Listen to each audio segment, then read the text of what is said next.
Hello, my name is Katie Groves, and this is part 29 of my series about deprogramming from trauma-based mind control. If you've not done so already, I ask that you please watch the first two parts of this series, linked in the description below, for disclaimers and safety measures you can take while watching these videos. In this video, I'm going to continue from my last video, talking about methods for deprogramming inner child parts who are deeply rooted in shame. And I'm going to talk about some of the ways post-integration with these parts that I am able to deal with the residual effects of these parts programming. This is a difficult subject for me again, because I find the aftermath of integration with parts who have been healed to the best of our ability to still be often very traumatic. Oftentimes parts are traumatized so severely that upon integrating with them, after healing their trauma before the integration ever happened, I still find that the child contains residue of the horror of the experiences they had, that little bits and pieces of fragments of traumatic memories still float through my consciousness for a long time afterwards, that my best attempts to ensure that I have healed all trauma before integrating with a part are often not foolproof. So I get a lot of residual effects. And on the subject of shame and the belief that I'm evil, I tend to get a lot of residual thoughts that I'm bad, I'm no good. I get an influx of shame. And this is a very common thing I experience when integrating with parts, is that no matter how much I've worked with the part to heal their shame and trauma before integrating, right, before absorbing their thoughts and feelings as their own, as my own, I still tend to experience residual effects from their core negative belief patterns.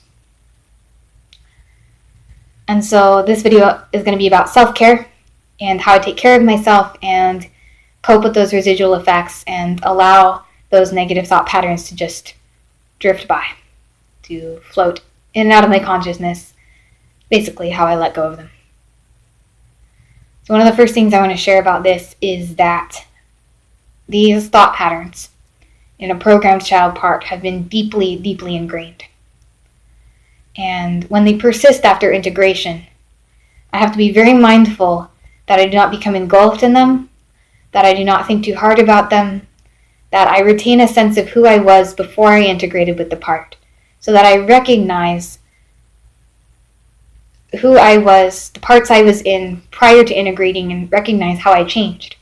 So let's say I am a very positive, light-filled adult part, go inward, deprogram a part like I previously described, integrate with them, and then find myself engulfed in shame.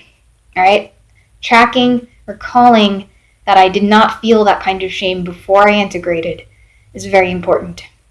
Also noticing if parts of my personality in more full-fledged altered personalities that I integrated with, part of my personality has changed. So if I integrate with a very aggressive part, and while I have done my best to ensure that that aggressive part lets go of their aggression and heals themselves before I integrate with them, I still may find, let's say in this example, that I all of a sudden have aggressive thoughts and behaviors.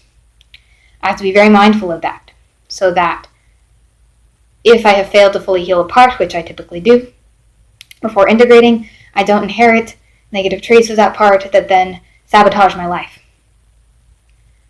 And when I'm integrating with a lot of parts a day, doing this sometimes all day, nonstop, although I try not to do that anymore, but in the beginning I did it nonstop, I found myself all over the place, constantly reacting to thought patterns, behaviors that I inherited and absorbed from partially healed dissociative parts I chose to integrate with, often prematurely.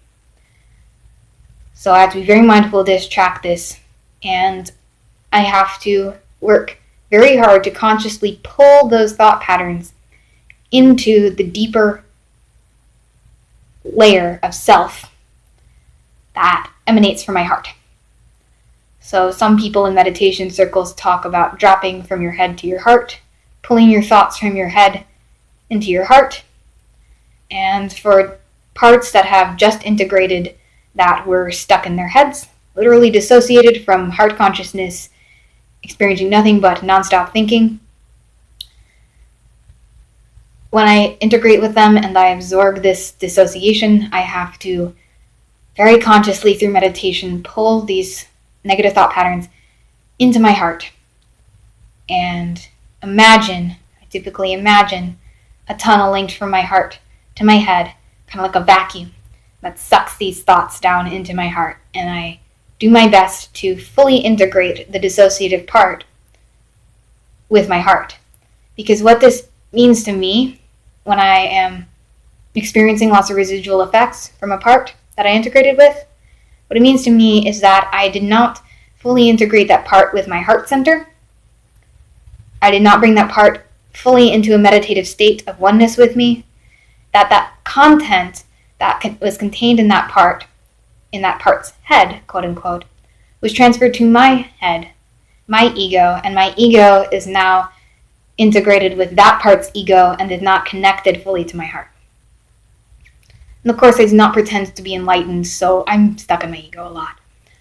But I try my best when I integrate with parts to bring those parts into my heart center so that my ego is not constantly shifting and fluctuating.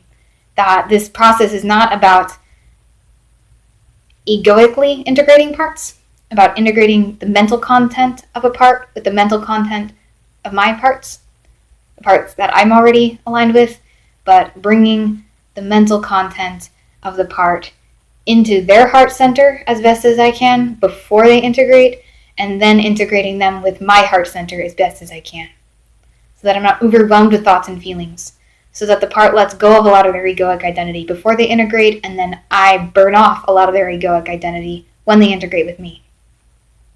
Because it's the essence nature of myself that I wish to make whole. I can never truly be whole. The ego is not whole, it's a fragment in itself. And it's that I strive towards when I integrate. I'm not trying to integrate my ego back together to have a non-dissociated ego. I want to have a whole sense of self that's rooted in my heart. And this is a very important thing for me in my process. And I recognize that I'm speaking dualistically. It's the best way that I know to describe this.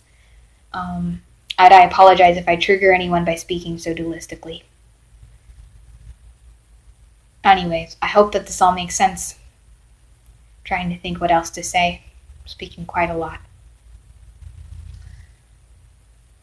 I think that, again, on the topic of self-care, right? Practicing these meditations to immediately bring these thought processes into my heart is important. Also being very gentle with myself. Being very kind and compassionate towards myself about this whole thing. That if I find myself losing touch with the person I felt that I was before I integrated with a part, becoming overwhelmed by this part's thoughts and feelings upon integration and acting like, quote unquote, someone else, that it is only temporary, right? Reminding myself over and over again that this influx of thoughts and feelings will burn away as I integrate fully and practice these techniques, and that I need not be afraid. That I have not committed any violent acts since I started integrating. I've yelled out of what I consider to be self-defense a few times. And I've done some self-harming things. But I haven't physically hurt anyone, so if I'm worried about aggressive parts integrating too quickly and hurting others, that has so far not been an issue.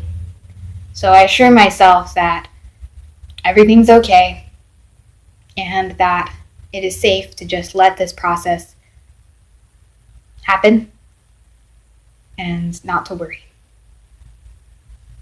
Okay, that's all I have for this video. Thanks.